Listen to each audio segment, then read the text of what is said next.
You're listening to Veg Your Best. There has never been a more important time to be vegan. And at Veg Your Best, we're here every week to help you limit and eliminate the consumption of animal products without feeling deprived, overwhelmed, or unsupported, even if no one you know is vegan. My name's Michelle Olander. I'm a life coach, and I want to show you that living vegan is actually the superpower that will unlock your possibilities and give you the confidence to take on your next impossible goal by doing it your way. If I could go vegan back in my 50s with all my excuses, I know that you can start moving in that direction too. And if you veg your best, there's nothing you can't do. Episode 110, Life Sentences.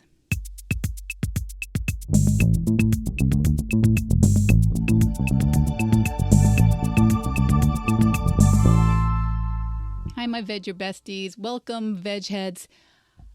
The audio might sound a little different today because I'm sitting in my closet. For a variety of reasons, I'm kind of sequestered away from people, and sometimes the sound isn't perfect. But we're going to try right here. And I was visiting last weekend one of my daughters, and while I was there in her kitchen, and I hadn't been there for a while, I teased her. I teased her about a calendar, a planner that was on the wall in her kitchen. And it said, Our Weekly Plan. That's what the name of this planner was, Our Weekly Plan. And it was about, it was about 12, I'm going to say about 12 by 18 inches. And it had big spaces for the different days of the week. And it was completely blank, meaning that my daughter and her husband had nothing written in any of the spaces for any of the days. And I teased her about that because I happened to know that there was plenty going on. And I happened to know my son-in-law was traveling on business that week and that they've got 2 children, one in preschool, and they were hosting a party for our other daughter. And so that's just the things that I knew off the top of my head that they had going on. But there was nothing written in any of the days of the week. And honestly, I was so completely in sympathy, so in sympathy with my daughter and with that blank Our Weekly Plan. Because I'm not even sure it's possible for me to estimate, not even possible to estimate how many different sorts of calendars and plans and agendas and systems that I've tried over the decades of my adult life. Paper-only binders, file cards, Filofax systems that were beautiful, Franklin Covey systems, page-a-day custom systems, wall calendars, and then the digital, so many digital programs and calendars, and still, it has always been an area that I've struggled with. And did you know it's because of sentences? Did you expect that? You might have thought I was going to say it's because I'm ADHD or neurodivergent or disorganized. Or maybe you think it's because I'm kind of irresponsible or lazy or entitled or overscheduled. Maybe you think, oh, lucky her, she can just let it all drop the ball and let other people figure it out. Yes, I have thought all of those things across the years, all of those things. Sometimes I've thought a lot of those things at once about myself. And still, I had those planners, those agendas, those different organizing systems, and I didn't use them. Or I didn't use them consistently. Or I didn't use them for long. And as I say, I now know it was because of sentences. It is still because of sentences. And it continues to be an area I struggle with a little bit. And I think that my daughter thought I was giving her a little bit of a hard time, or maybe judging her a little, when I saw that blank weekly plan. And for all I know, she had literally just put it on the wall 10 minutes before I walked in her house. But I was truly not judging her. And here I'm going public to tell her, no, baby, it's not you. It's me. I was thinking about me. And maybe I was wondering if I had passed along my complicated relationship with planning and organization. But it was me. And if you're wondering what I mean about sentences, life sentences, it's this. When I think about planning and time, when I think about meetings and school runs and appointments and having the right paperwork filled out for the right place at the right time, I have a thought that is roughly, responsible people take being prepared seriously. In the past, I've had thoughts like, a good mother is organized and helps her kids stay organized. I've had the sentence in my head, a good spouse is prepared and organized. A good citizen keeps track of things. A competent person, here's a good sentence, a competent person knows where she's going and has what she needs when she gets there. How about this sentence? An adult doesn't flake on her commitments. These are some sentences that are in my brain. And maybe you agree that these things sound very true and very reasonable. And yes, maybe even essential for civilization, that we take things like this seriously.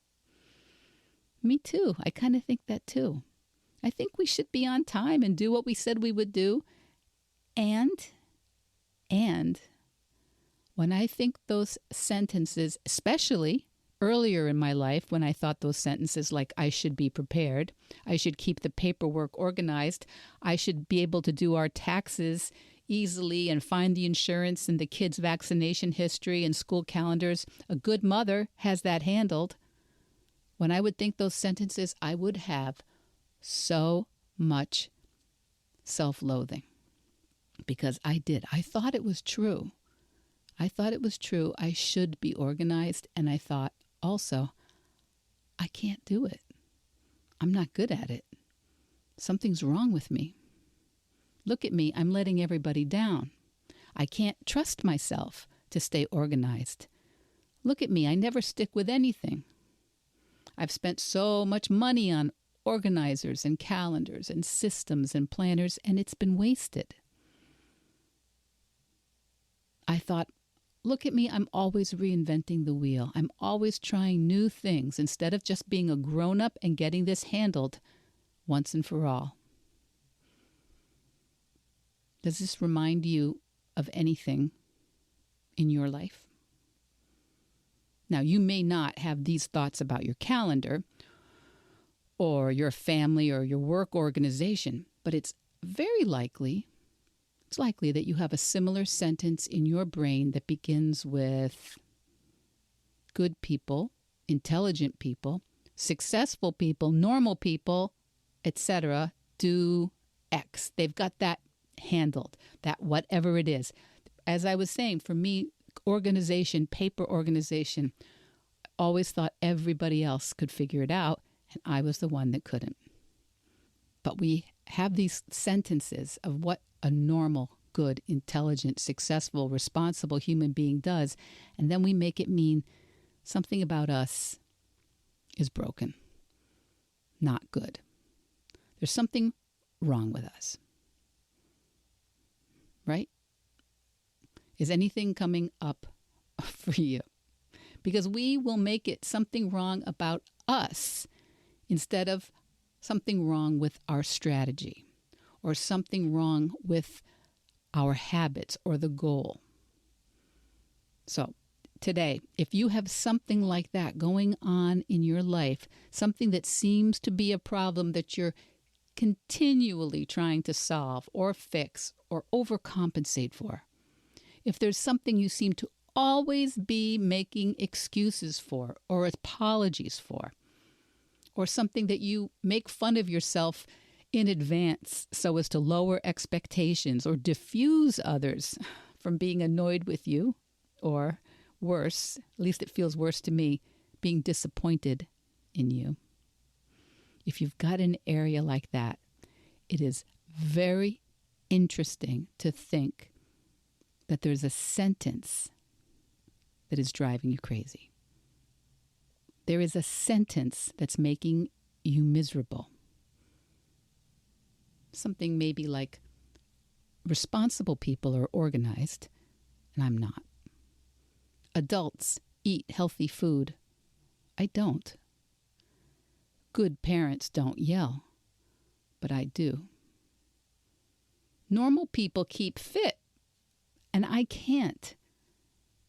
Ethical people don't eat animals, but I still do. Now, a lot of us think we should be able to just power through, shame ourselves, force ourselves into being that responsible person, that good person, that normal person, the ethical person in that sentence. And not to say it never works, not to say.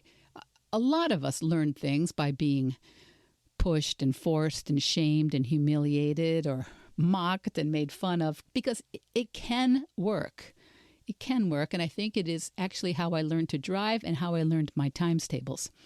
But I want you today to try on the idea that if there's something you want to do, or something you want to have, or something that you aspire to create in your life, or something you want to be practicing on a regular basis and you're not doing it, and you've been struggling with it, then I want you to try on the concept that there is a sentence in your head about that thing that is not helping. There is a sentence in your head that is shutting you down. Because we usually know the sentence of what we want. The sentence is, I want to be organized. The sentence is, I want to run my home or business or fitness schedule. I want to organize it in a way that is optimum. But we have a sentence instead that is actually shutting us down. So let's look for the sentences that are showing up, that are working in our brains. Your brain, my brain, all of us, because all of us are creating results, right? We are doing things. Even if you feel like you've shut down a lot or you're not really getting anything accomplished, it's probably not true. It's probably not. Not if you pressed play on this podcast. You're still curious about certain things. You're still looking into certain things. You're still feeding your brain something. You're still spending your 24 hours in some way, right?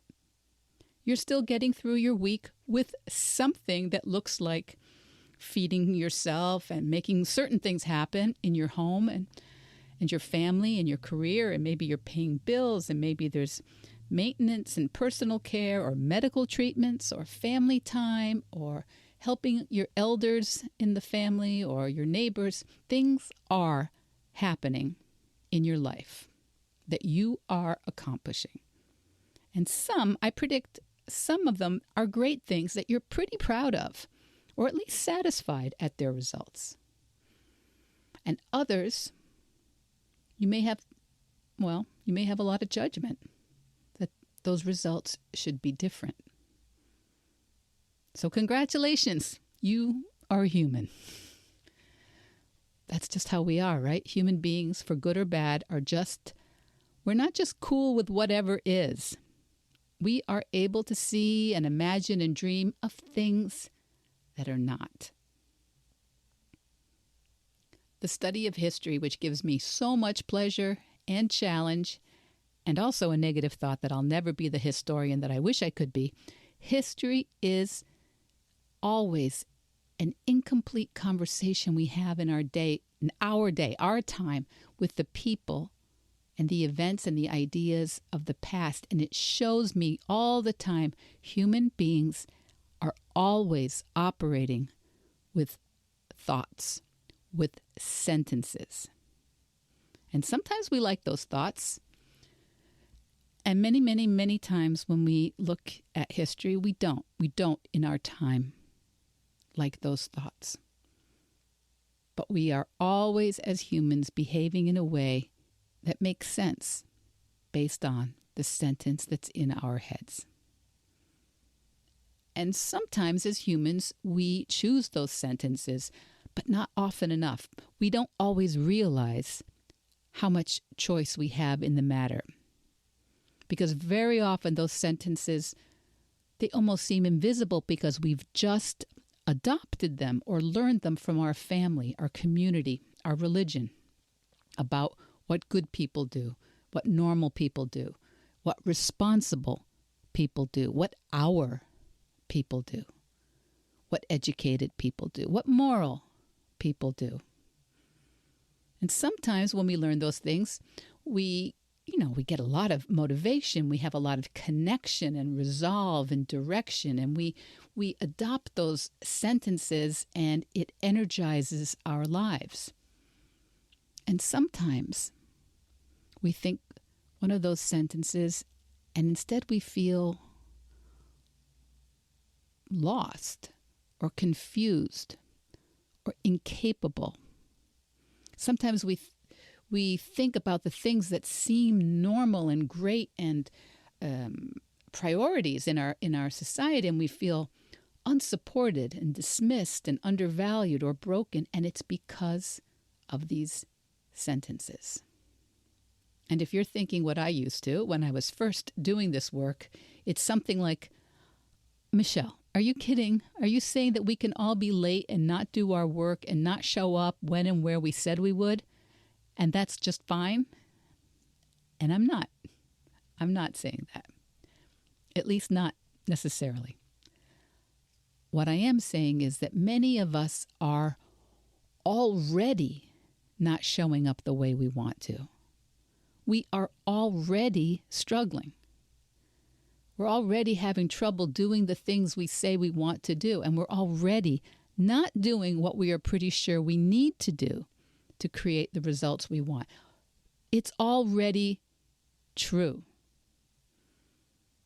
So if you can see that there's a disconnect in your life between what you say you want and what you're actually doing or creating or practicing, then I want to suggest that you not look for what's wrong with you and not look for how you've always been like that or that you should be different by now.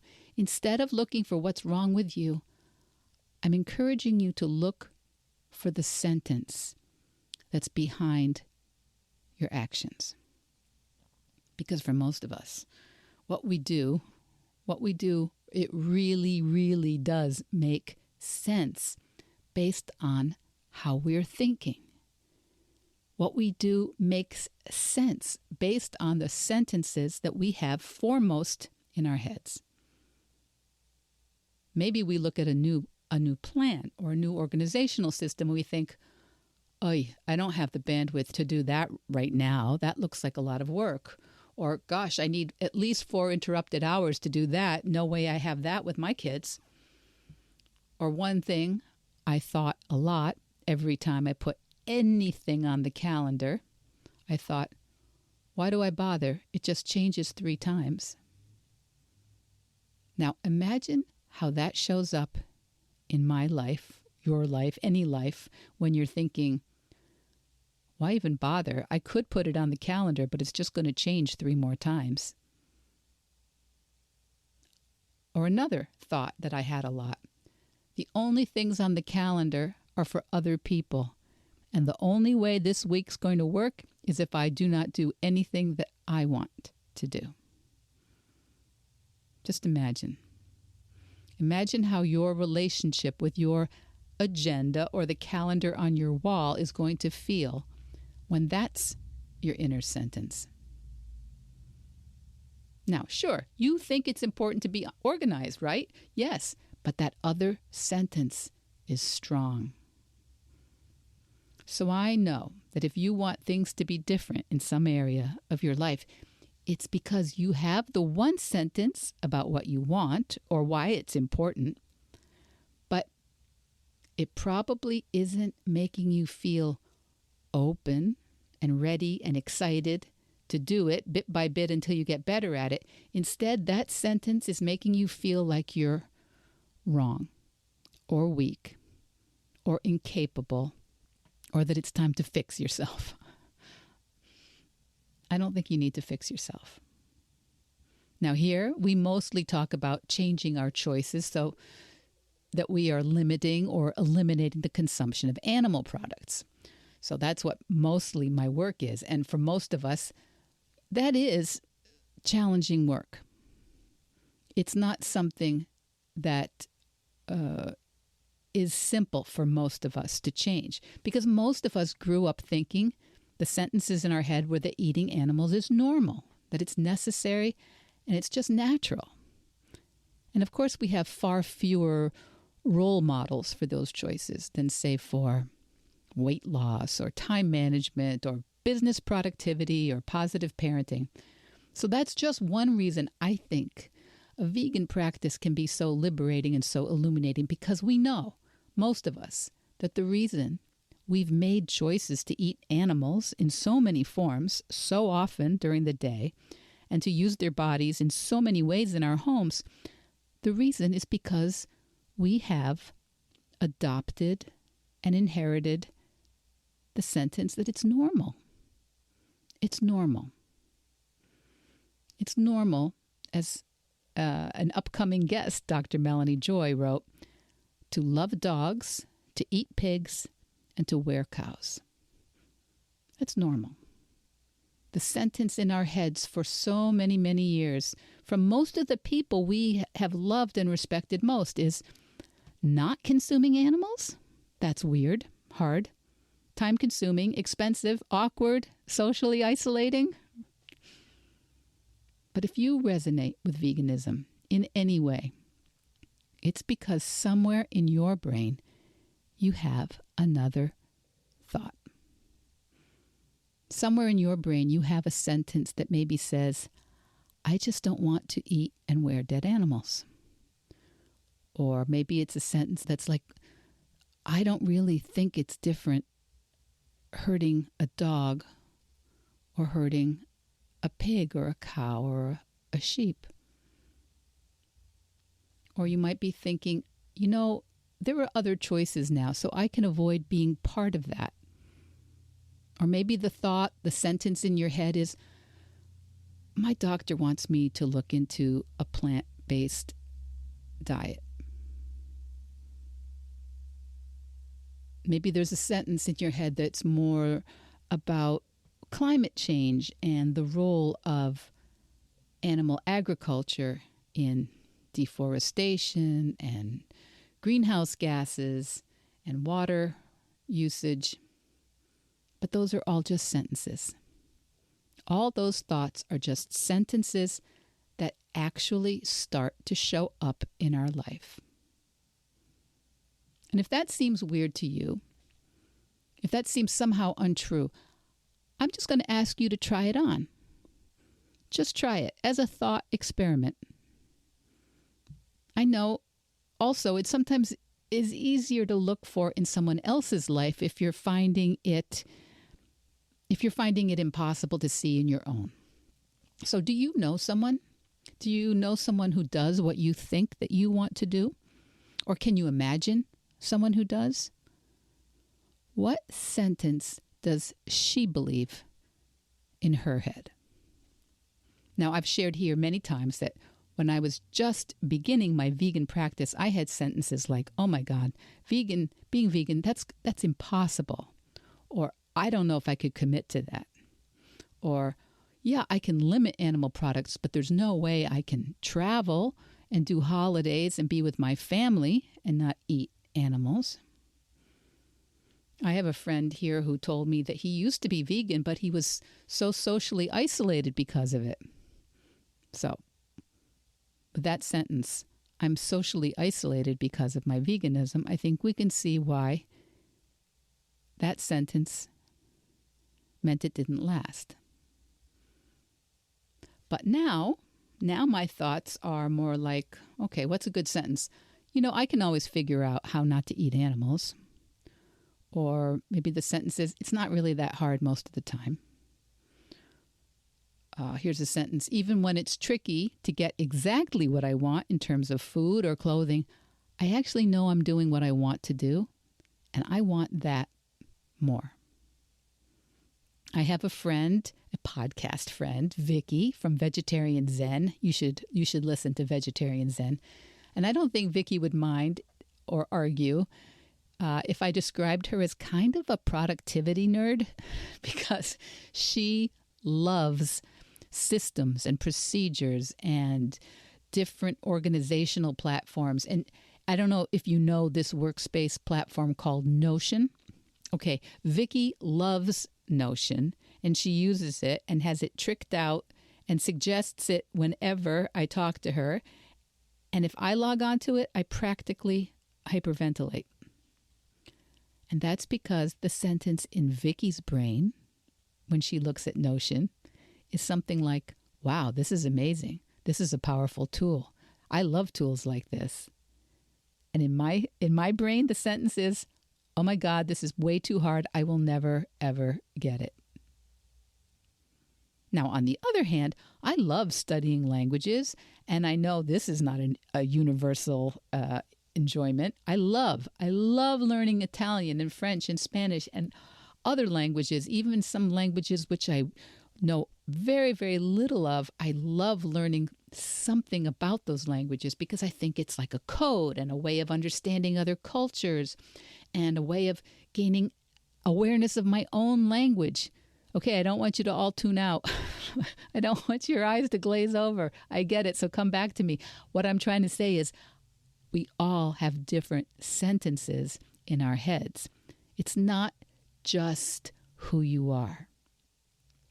Now, I don't want to over-explain it, but I want you to look or consider looking for what the sentences are that are being expressed in the different lives that you see, the different people that you know. Now, my kids are all married now, and they've all married into families that have different religious traditions to my own. Well, meaning that I didn't grow up with a religious practice, and I didn't raise my children in a religious tradition. There was no sentence in my brain all those years that said children should be raised in a home with a religious practice. It didn't happen. That sentence just wasn't there. It is in many, many people's brains. But I did have a sentence, children should be surrounded by books, and I had a sentence that formal education is a priority, and I had a sentence in my brain that sports are good, yeah, but not a priority.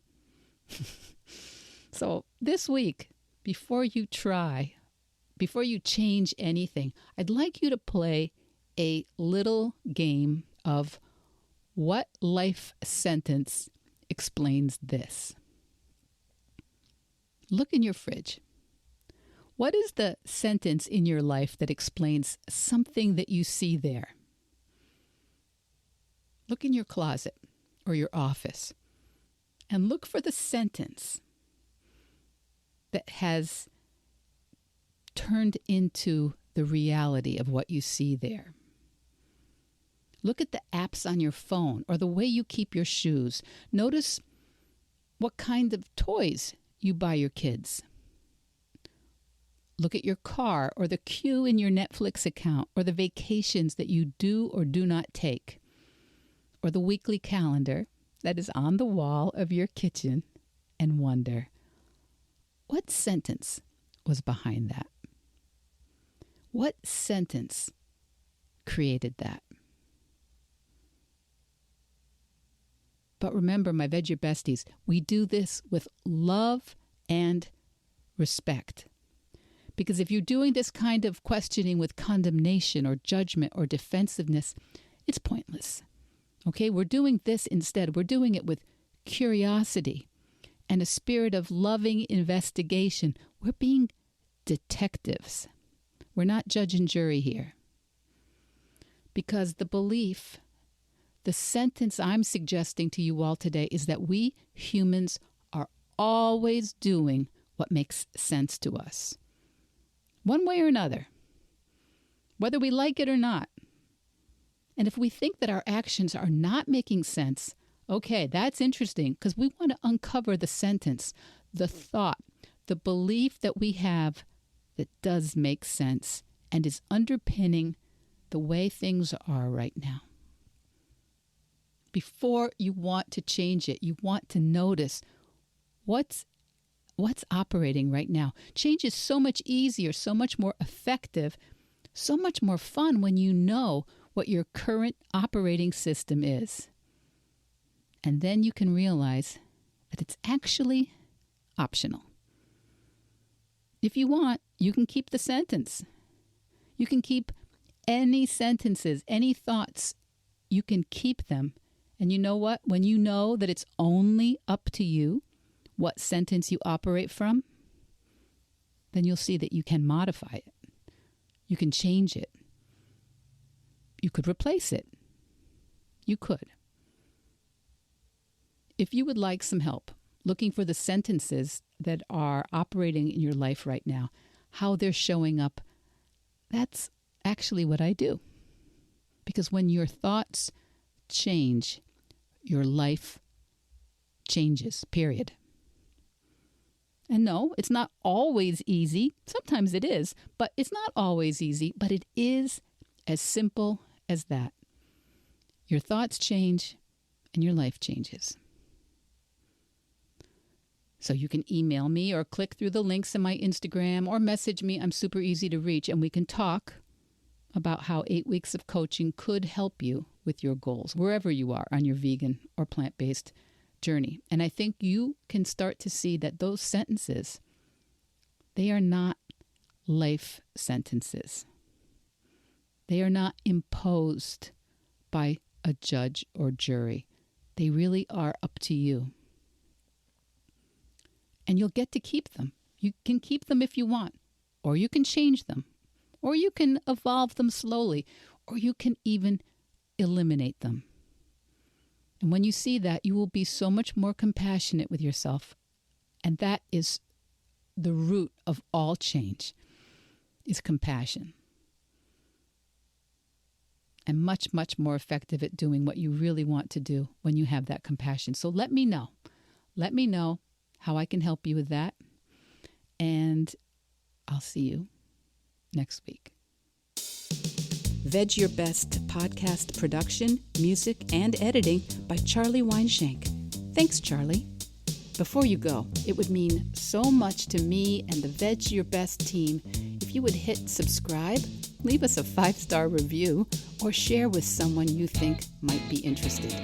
Something about algorithms, it helps bump us up a little in the rankings, and that's the best way to help others find the podcast and for us to find our audience.